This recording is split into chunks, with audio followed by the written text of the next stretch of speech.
We're on here on Mill Street in Tonyrefail.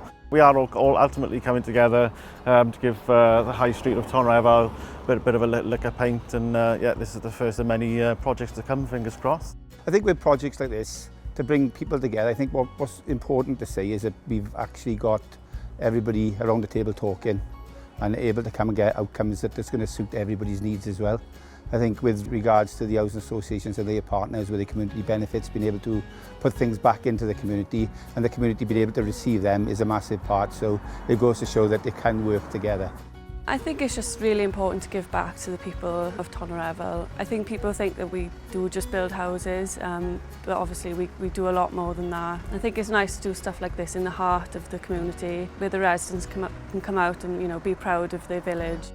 Anything helps, brings people into the community, brightening things up, makes people want to come, gives something for the youngsters or even the older people. Bored in the house will give them something to do, but it's actually good for them as well, their own well-being and everything else.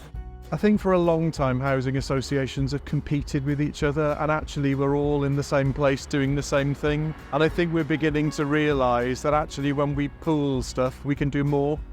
The more organisations you can have around the table supporting something, the bigger the impact you can have, really. We can all try and do things by ourselves, but quite often that just means that we might do a little thing here and there, whereas together we can achieve so much more.